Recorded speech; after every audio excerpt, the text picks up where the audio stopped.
Bismillahirrahmanirrahim. Assalamualaikum warahmatullahi wabarakatuh. Waalaikumsalam warahmatullahi wabarakatuh.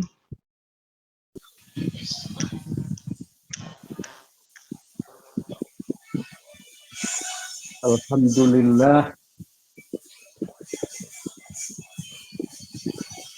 Assalatu wassalamu ala sayyidina wa maulana rasulillah wa ala alihi wa ashabihi wa mawalah. Asyhadu an la ilaha illallah wahdahu la syarika lah. Wa asyhadu anna Muhammadan abduhu wa rasuluh. Allahumma salli wa sallim ala sayyidina Muhammadinil mab'uthi min tihamah wal amiri bil ma'rufi wal istiqamah wa syafi'i li ahli dhunubi fi arasatil qiyamah. Subhanaka la ilma lana illa ma 'allamtana innaka antal alimul hakim. Subhanaka la fahma lana illa ma fahamtana innaka antal jawadul karim. Rabbana iftah bainana wa baina qaumina bil haqqi wa anta khairul fatihin.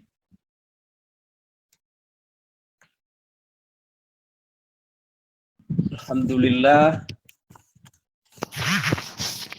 ingkang kula hormati sedanten para sesepuh utaminipun Dewan Pengasuh Penasehat, Pembina, Pembimbing, Pengurus Majelis Talim Iwamit On Air utaminipun saking keluarga ageng Sunan Ampel.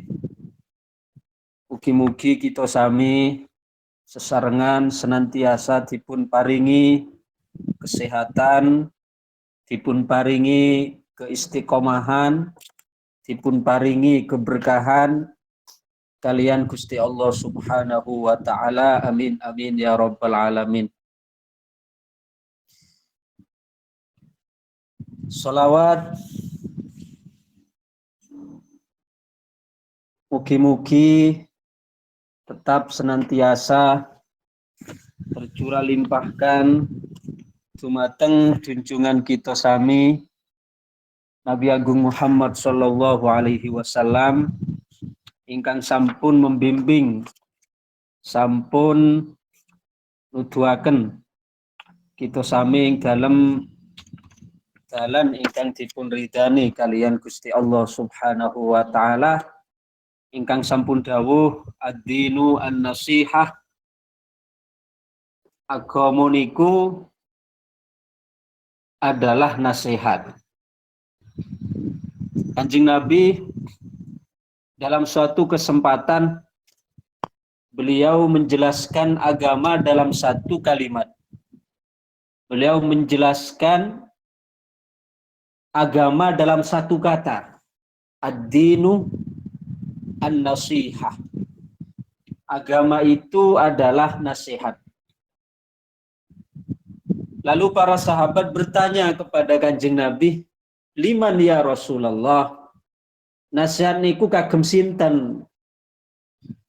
Kanjeng Nabi jawuh, lillahi wali rasulihi wali a'immatil muslimina wa ammatihim. Nasihat itu yang pertama dawuhipun Gusti Kanjeng Nabi, nasihat marang Allah.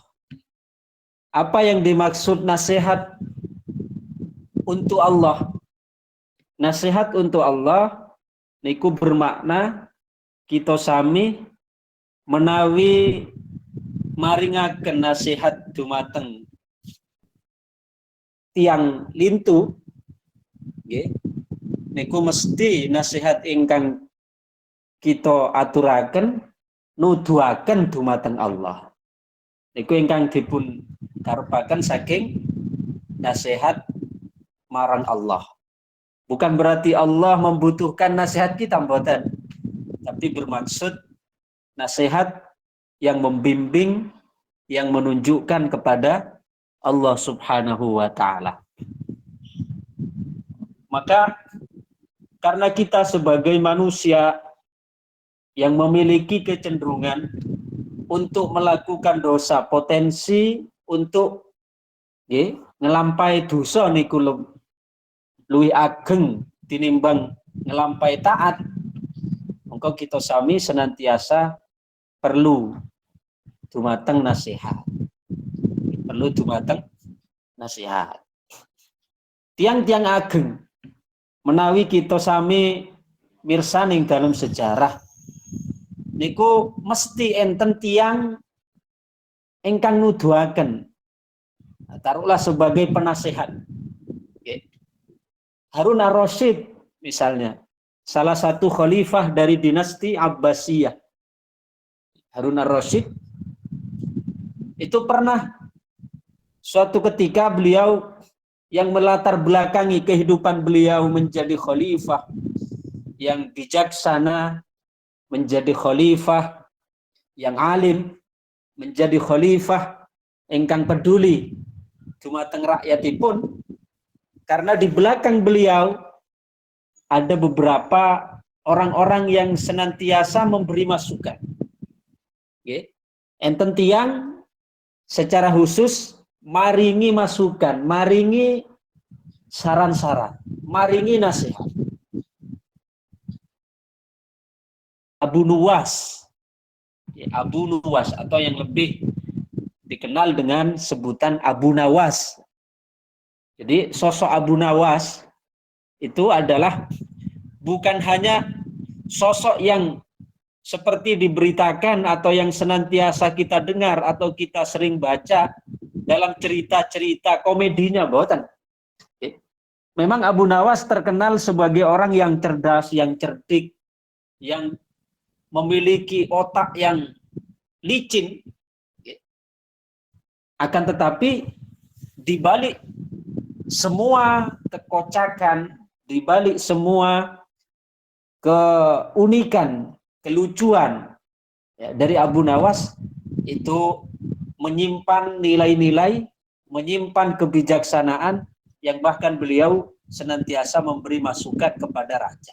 Bahkan beliau terkenal dengan seorang adib, seorang sastrawan. Maka seperti di Mesir misalnya, di Al-Azhar, di kuliatul adab, ya, di kuliah di fakultas sastra itu sering mempelajari, mengkaji tentang syair-syair yang sering diungkapkan oleh Abu Nuwas ini. Para jamaah ingkang kula hormati, di samping Abu Nuwas ya sebagai seorang yang senantiasa memberi masukan kepada Harun ar-Rasyid, ada juga yaitu sosok yang terkenal dengan sebutan Bahlul. Panggilan Bahlul untuk panggilan sehari-hari itu kan biasanya sering kita dengar diucapkan atau dilontarkan kepada orang yang mohon maaf, yang goblok kan ngaten, yang bodoh. Tapi sebenarnya Bahlul ya itu adalah salah satu wali besar yang memang memiliki sikap yang nyeleneh, yang tidak sama dengan orang pada umumnya. Dia memiliki nama asli Abu Wahab Bahlul bin Amru As-Soyrofi. Ya. Jadi suatu ketika Harun ar-Rasyid keluar dari istana, menjumpai Bahlul ini, dia tidur di sebelah, ya, di bagian luar halaman istana, tanpa alas, tanpa bantal, tanpa selimut, padahal ya di dalam cuaca yang sangat dingin. Ketika Bahlul keluar, Harun ar-Rasyid menyaksikan begitu nyenyaknya Bahlul tidur. Sedangkan Harun ar-Rasyid dia berada di dalam istana, di kamar yang mewah, di atas dipan yang indah, dengan fasilitas yang full AC kalau sekarang kira-kira begitu. Tetapi tidak menjadikan Harun ar-Rasyid dapat tidur, karena berputar di kepalanya banyak sekali permasalahan. Maka ketika melihat Bahlul, ya, yang memiliki nama asli tadi siapa? Abu Wahab Bahlul bin Amru, ya, As-Sayrafi, dia tidur dengan begitu nyenyaknya di luar istana, padahal tanpa alas, tanpa kasur, tanpa bantal. Lalu terbesit di benak Harun ar-Rasyid. Kata Harun, ini orang dengan pakaian yang lusuh, dengan ya tubuh yang kurus, dengan keadaan yang terkesan dia tidak memiliki pengaruh, yang tidak dipandang oleh siapapun, tapi dia begitu nikmatnya, terlihat begitu menikmatinya dengan kehidupan ini.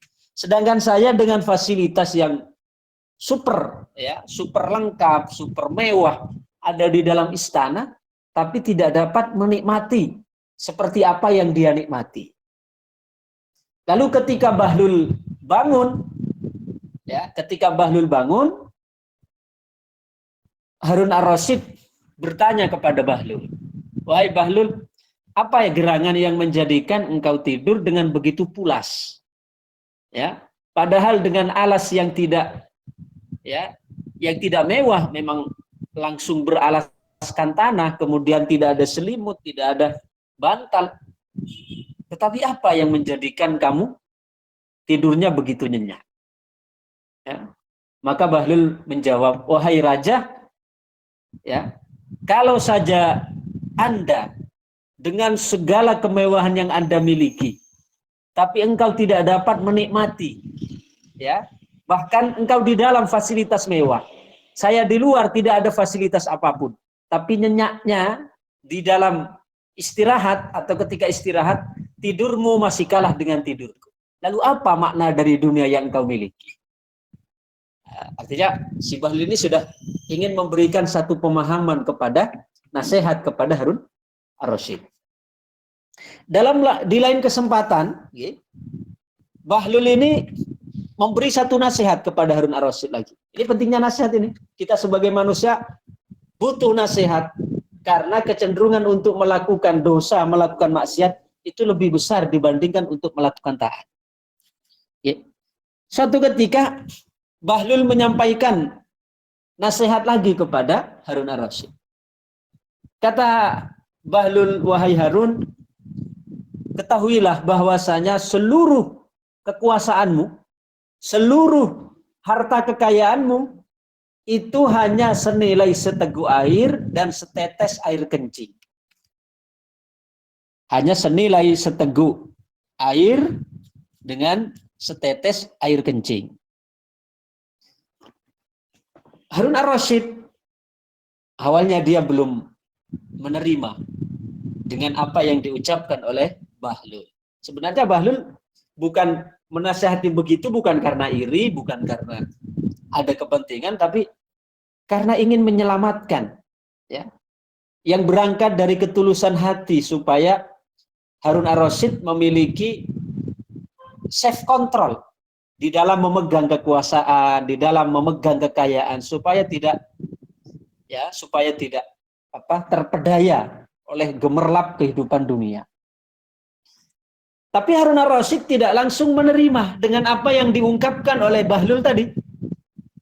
Maka ada satu kaidah yang penting untuk kita catat, orang yang tidak mau menerima nasihat dengan kata-kata, maka dia akan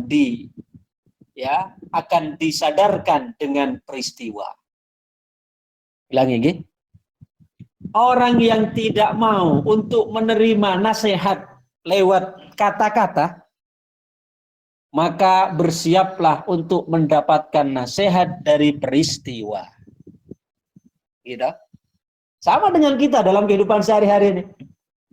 Kalau kita tidak mau mendengarkan nasihat dalam bentuk kata-kata, tidak mau mendengarkan nasihat dari kata-kata, ya siap-siap saja kita untuk dinasihati oleh peristiwa. Kalau sudah peristiwa yang menasihati, sudah tidak, nasihatnya itu bukan lagi dengan kata-kata, tapi langsung kenyataan. Barang siapa yang tidak mau menerima nasihat dengan kata-kata, maka bersiaplah untuk mendapatkan nasihat dengan peristiwa. Akhirnya ketika Bahlul melihat Harun ar-Rasyid tidak menerima dengan apa yang dia sampaikan, maka dia ingin memberikan nasihat dengan bentuk yang berbeda. Karena sudah terjalin kedekatan antara keduanya, maka Harun ar-Rasyid didatangi oleh Bahlul. Wahai Harun, saya ingin kita berdua berburu ke hutan. Ya. Harun ar-Rasyid setuju. Baik, kita siapkan pasukan, kita siapkan semua persiapan, ya.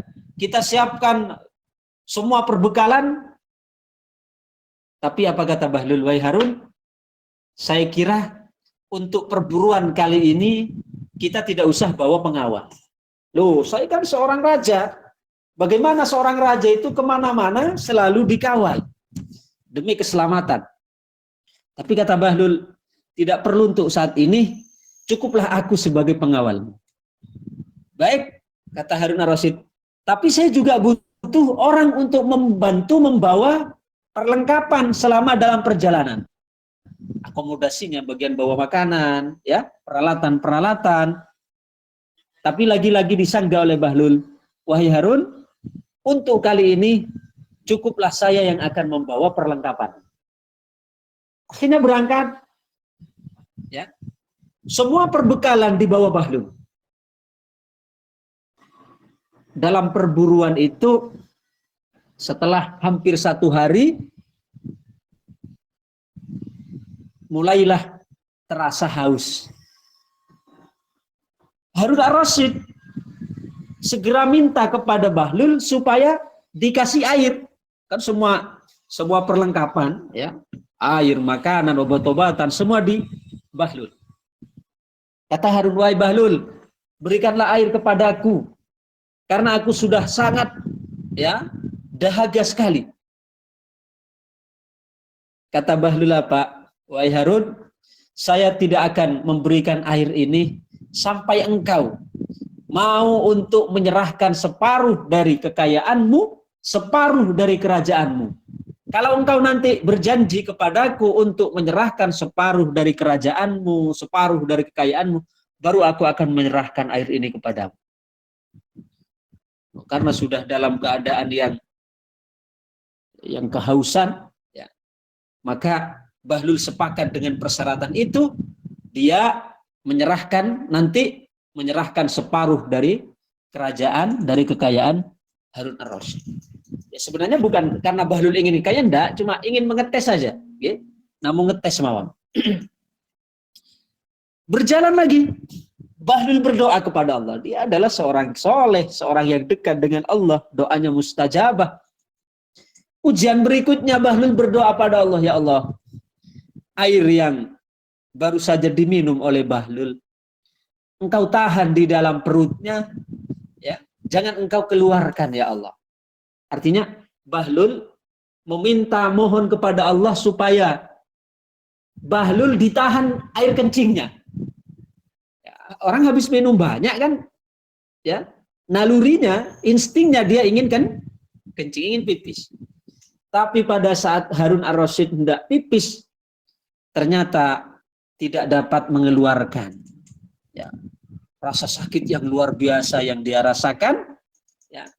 Maka Harun ar-Rasyid berteriak kepada Bahlul, wahai Bahlul, tolong aku, tolong aku. Apa kata Bahlul? Wahai Harun, aku tidak akan menolongmu sampai engkau berjanji lagi kepadaku bahwa engkau akan menyerahkan separuh kekuasaan, separuh kerajaan yang engkau miliki. Karena dalam keadaan yang sangat, ya, menyakitkan, maka dia menjawab, baik, kalau begitu asalkan engkau mau menolongku, maka aku serahkan separuh lagi dari kerajaan dan kekayaan. Kemudian Bahlul kembali berdoa pada Allah Subhanahu wa taala, dan beberapa waktu kemudian ya Harun ar-Rasyid kembali sehat, kembali bangkit seperti biasa, seperti sedia kala. Tapi Harun ar-Rasyid tidak sedikit pun apa yang diminta oleh Bahlul tadi dalam persyaratan. Yang pertama diminta separuh dari kerajaannya dan kekayaannya. Kemudian yang menolong yang kedua juga diminta separuh dari kerajaan dan kekuasaannya. Tidak diambil betulan oleh Bahlul. Dia hanya ingin memberikan nasihat. Wahai Harun, bukankah telah aku katakan kepadamu bahwasanya dunia ini tidak ya tak ubahnya hanya senilai seteguk air dan setetes kencing. Di antara bentuk nasihat kepada Allah Subhanahu wa taala. Artinya nasihat kepada seorang hamba untuk ya supaya sadar selalu kepada Allah Subhanahu wa taala. Itu nasihat yang pertama. Lillah. Yang kedua, wali rasulihi. Nasihat itu adalah mengarah kepada Rasul. Maksudnya bukan kita menasihati Kanjeng Nabi, mboten. Tapi maksud nasihat kepada Rasul adalah kita memberikan nasihat kepada orang, kepada manusia, kepada orang lain untuk semakin cinta kepada Sayyiduna Muhammad. Diceritakan kisah-kisahnya, diceritakan perjalanan hidupnya, diceritakan ya, surahnya, sirahnya, sarirahnya. Surahnya yaitu bentuk fisiknya. Ketika orang membicarakan tentang bentuk fisik Rasul, maka akan semakin bertambah ya kagum kita, semakin cinta, mengagumi beliau. Bagaimana beliau orang yang paling sempurna, baik secara khalqan maupun khuluqan. Baik secara fisik maupun secara perangai. Ya. Kemudian yang kedua, yaitu membicarakan tentang ya sirah perjalanan hidupnya. Mulai beliau dilahirkan, sampai beliau berdakwah, sampai beliau wafat, itu diceritakan. Maka kita akan menemukan sekian ya keteladanan yang tak akan pernah lekang, yang tak akan pernah kering dimakan oleh zaman. Kemudian yang ketiga juga dari sarirahnya, dari sikap-sikapnya, dari akhlak-akhlaknya, sehingga akan semakin memantik di dalam hati rasa cinta, akan menjadikan hati ini semakin terpatri untuk mencintai Sayyidina Muhammad Sallallahu Alaihi Wasallam. Ini adalah bentuk nasihat kepada Rasul. Artinya memberikan bimbingan, memberikan pengarahan, menceritakan kepada umat, kepada masyarakat, kepada orang lain tentang keagungan Nabi, kesempurnaan Nabi, akhlaknya Nabi, kehidupannya Nabi. Maka dari sana akan memunculkan rasa cinta, menimbulkan rasa mahabbah. Itu yang dimaksud dengan nasihat kepada Allah, kepada Rasulullah Shallallahu Alaihi Wasallam. Wali a'immatil muslimin wa ammatihim. Kemudian nasihat yang ketiga yaitu untuk seluruh pemimpin supaya adil, ya, supaya tidak zalim. Kemudian kepada umat seluruhnya untuk tauhid kepada Allah, kemudian untuk taat pada aturan, untuk ya, mentaati Rasulullah, cinta pada Nabi, itu adalah nasihat. Jadi kita sangat membutuhkan nasihat, karena nasihat itu sendiri, apa definisi dari nasihat? Yaitu iradatul khair lil ghair. Definisi dari nasihat adalah iradatul khair lil ghair. Menghendaki kebaikan kepada orang lain. Kita menghendaki kebaikan orang lain. Maka ada adab-adabnya. Ya, dalam nasihat itu ada nasihun, ada mansuhun. Nasih yang menasihati itu ada adab-adabnya. Mansuhun yang dinasihati juga ada etika-etikanya. Untuk orang yang menyampaikan, untuk orang yang menasihati, adabnya yang pertama adalah ayyakuna khalisan liwajhillah. Adab yang pertama, orang yang menasihati itu harus karena Allah Subhanahu wa taala. Tulus. Tidak ada tendensi apapun. Ya, tidak ada tendensi apapun. Bukan karena melihat materi. Kalau dikasih imbalan baru mau, kalau tidak dikasih tidak mau lah. Ini bukan khalisan liwajh. Jadi yang pertama orang yang beri nasihat adalah khalisan liwajh. Maka dulu ada seorang ulama di Jawa ini. Di zaman dulu ya. Dia diminta untuk mengisi acara, untuk memberikan ceramah lah di sebuah acara. Yang mengundang adalah orang kaya yang berada. Ketika datang soan kepada ulama tadi, Kiai panjenengan dipunaturi ngaos teng griya kula. Tanggal sakminten, dinten sakminten, jam sakminten. Sambil diberi bisyarah di depan. Dikasih dulu bisyarahnya. 100 juta. Dengan diletakkan di sebuah kresek. 100 juta itu. Dibayar tunai. Prabayar berarti. Sudah 100 juta. Setelah itu, ketika sampai di hari H, sampai di waktu yang ditentukan, ini untuk memberikan edukasi kepada kita bahwa di dalam memberikan nasihat itu bukan karena tendensi upah, bukan. Jadi itu di antara adabnya seorang yang menasihati, yang pertama adalah khalisan liwajillah. Khalisan liwajillah. Jadi karena Allah Subhanahu wa ta'ala. Kemudian yang kedua adabnya orang yang menasihati adalah ayyakuna layyinan. Hendaknya dengan lemah lembut. Jangan dengan kekerasan. Pernah di zaman Harun ar-Rasyid, kembali lagi ke Harun ar-Rasyid tadi. Di zaman Harun ar-Rasyid, ada seorang ustaz datang ke istana menjumpai Harun ar-Rasyid. Ketika sampai di istana, dia mengatakan, wahai Harun, saya ingin menyampaikan satu nasihat kepadamu. Tapi mohon maaf, nasihat yang akan saya sampaikan, nasihat yang sangat keras, yang sangat kasar. Harun ar-Rasyid, beliau juga seorang ulama, juga seorang alim. Beliau mengatakan, Pak Ustadz, Allah itu telah mengutus orang yang lebih baik daripada sampean kepada orang yang lebih buruk daripada saya. Unik sekali ini ungkapan yang disampaikan oleh Harun ar-Rasyid. Pak Ustadz, Allah telah mengutus orang yang lebih baik dari panjenengan, dari sampean, yaitu Nabi Musa. Nabi Musa yang lebih baik daripada Ustadz tadi. Diutus Nabi Musa yang lebih baik dari sampean, diutus kepada orang yang lebih buruk ketimbang saya, yaitu Fir'aun. Itu pun Allah masih menyampaikan, masih berpesan kepada Nabi Musa dan Nabi Harun, karena beliau berdua. Itu pun Allah menyampaikan kepada Nabi Musa dan Nabi Harun. Ketika akan menghadap Fir'aun, menasihati Fir'aun, Allah menyampaikan, faqula lahu qawlan layyinan la'allahu yatadzakkaru aw yakhsha. Faqula lahu qawlan layyinan, maka katakanlah, maka nasihatilah Fir'aun, maka kalian, yakni Musa dan Harun, hendaklah menasihati Fir'aun dengan kata-kata yang lembut. Padahal objeknya siapa? Fir'aun. Tapi Allah masih menyampaikan faqula lahu qawlan layyinan. Allah masih berpesan pada Nabi Musa dan Nabi Harun yang akan menghadap Fir'aun, memberikan nasihat, masukan kepada Fir'aun dengan faqula lahu qawlan layyinan. Hendaklah kalian berdua menasihati Fir'aun dengan kata-kata yang lembut. Padahal Fir'aun ini yang dinasihati. Allah masih merintahkan supaya berkata dengan kata-kata yang lembut.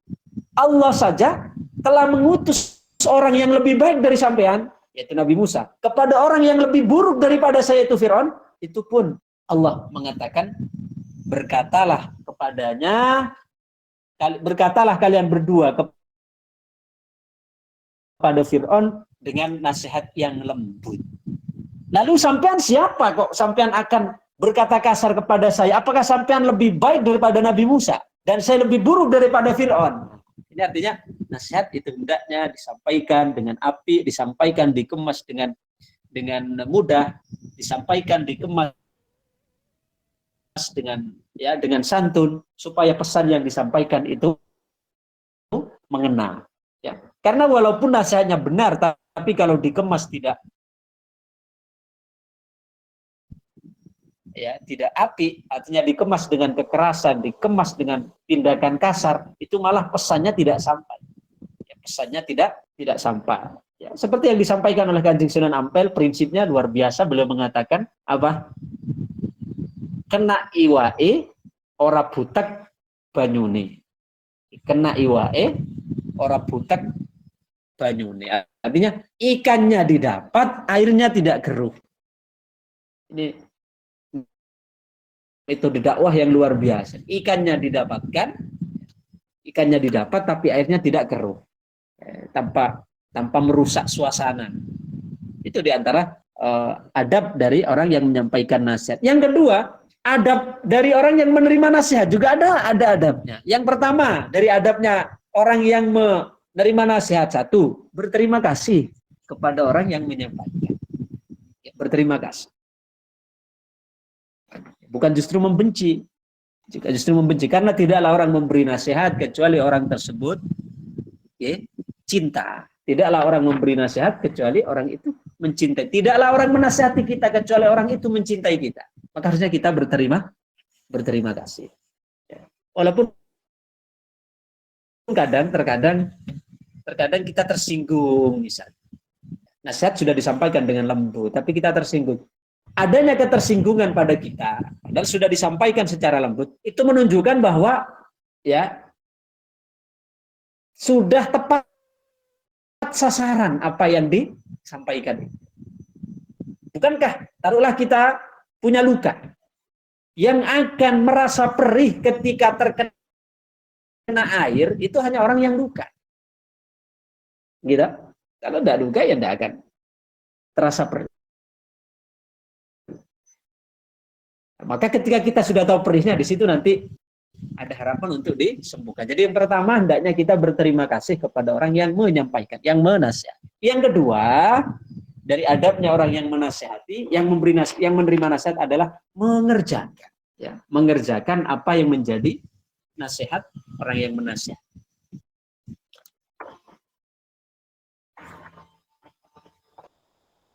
Oke, para bapak ibu ingkang kula hormati, itu tadi berangkat dari sabda Nabi, ad-dinu an-nasihah. Agama itu adalah nasihat. Jadi nasihat adalah iradatul khair lil ghair, yaitu menghendaki kebaikan kepada orang lain. Ketika orang menasihati kita adalah orang yang cinta pada kita. Karena seandainya bukan karena cinta, ya maka akan membiarkan kita terjerumus di dalam jalan yang salah. Jangan sampai seperti iblis. Coba iblis dulu. Ketika Allah Subhanahu wa taala memposisikan Nabi Adam dan Siti Hawa di dalam surga, maka Allah menyampaikan, wahai Adam, uskun anta wa zaujukal jannah fakula minha raghadan haitsu syi'tuma. Wahai Adam, silahkan kamu dan istrimu tinggal di surga ini, makanlah, ambillah apapun karepmu. Ya. Ambillah, makanlah, nikmati sekehendakmu semua fasilitas yang ada di dalam surga. Wala taqrabu hadhihi syajarah. Tapi satu saja, jangan kau dekati pohon itu, yaitu syajaratul khuld. Ya, wala taqrabu hadhihi syajarata fatakuna minadz zalimin. Maka niscaya engkau akan termasuk orang-orang yang zalim jika mendekati pohon itu. Mendekati saja dilarang oleh Allah, apalagi memakan. Tapi iblis dia pintar, ya. Dia datang kepada Nabi Adam, merayu, wahai Adam, silahkan kamu makan buah khuldi ini. Rasanya luar biasa. Ya. Tapi Nabi Adam masih patuh masih memegang dengan keterangan yang Allah sampaikan, bahwa silahkan kamu makan, nikmati semua fasilitas yang ada kecuali satu, syajaratul khuldi, jangan kau dekati. Datang lagi kedua, datang lagi ketiga. Sampai pada akhirnya, ketika iblis sudah tidak ada jalan lagi, maka dia bersumpah atas nama Allah. Wa qasamahuma inni lakuma laminan nasihin. Ya, wa qasamahuma. Iblis kemudian bersumpah kepada Nabi Adam dan Siti Hawa. Apa sumpahnya?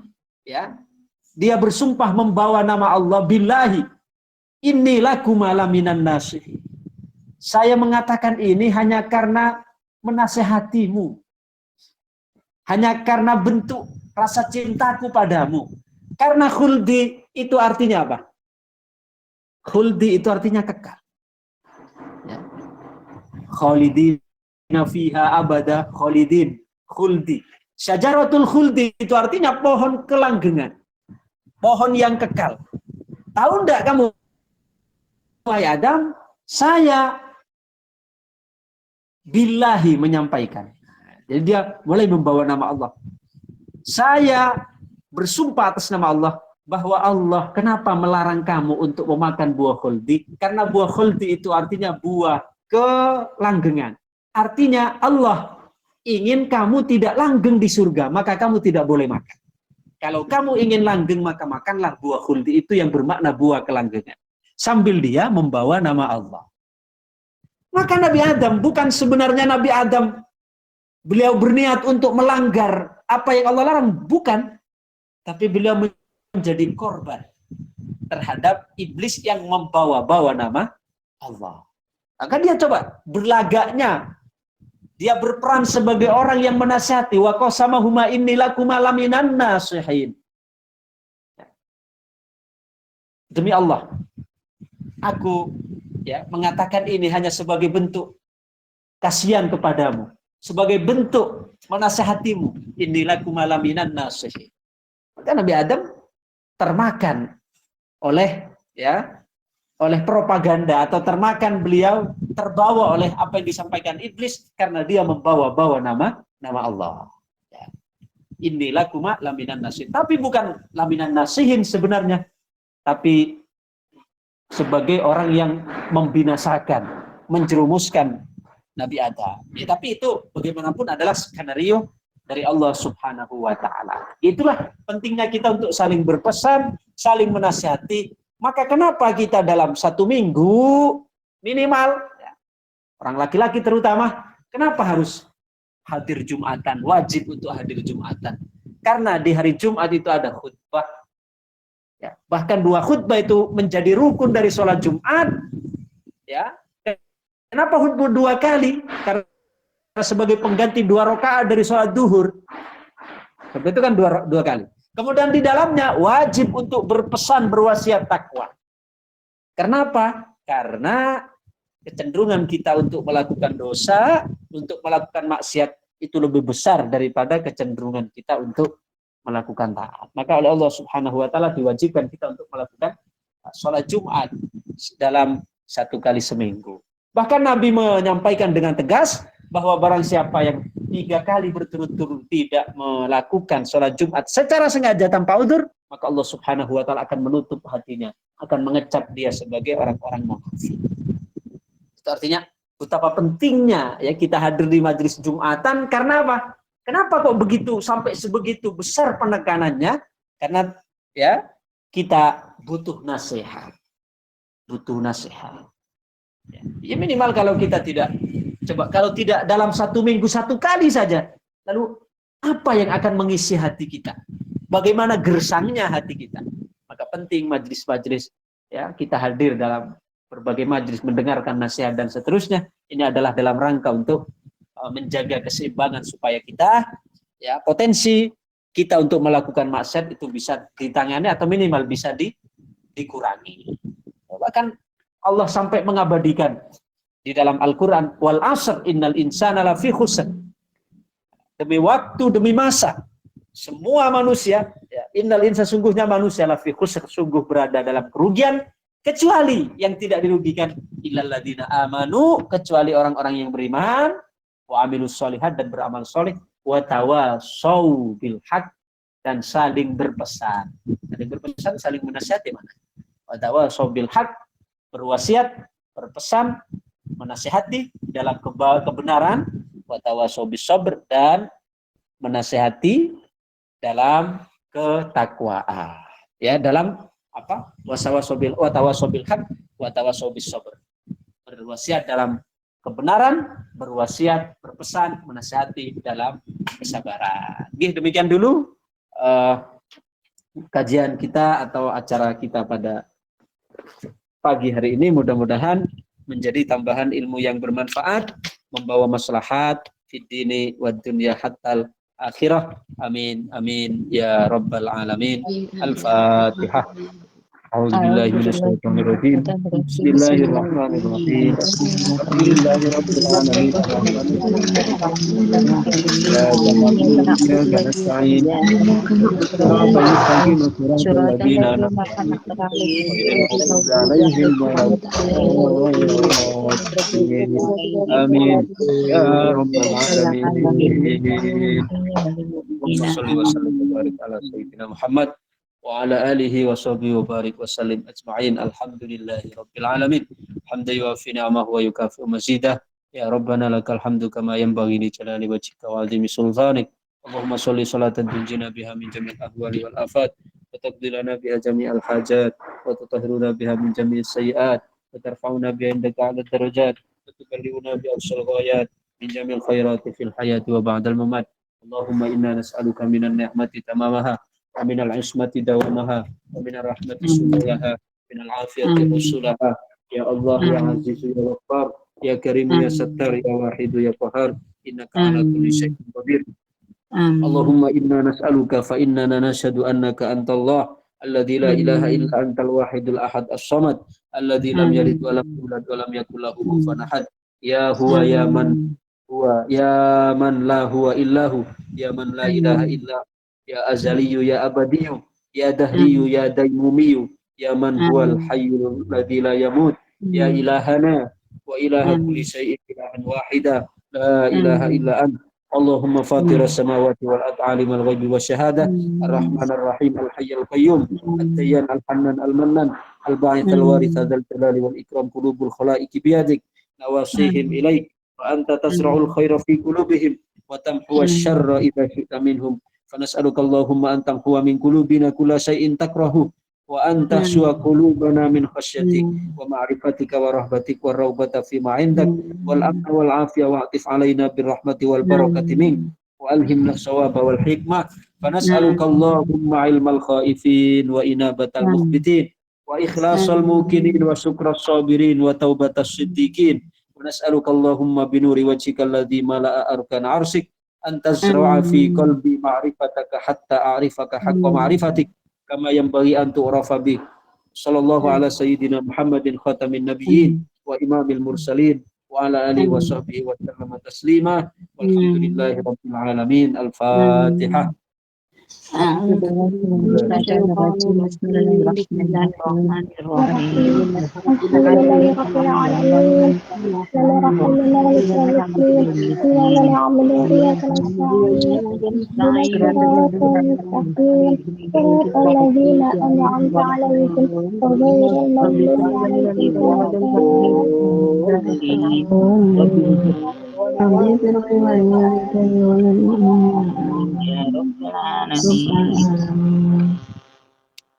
Nggih, matur nuwun mekaten ingkang saged kula aturaken kirang langkung nyuwun paagunganipun pangapunten kula amrin mufawwadun Allah.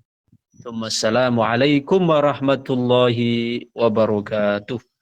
Waalaikumsalam warahmatullahi wabarakatuh.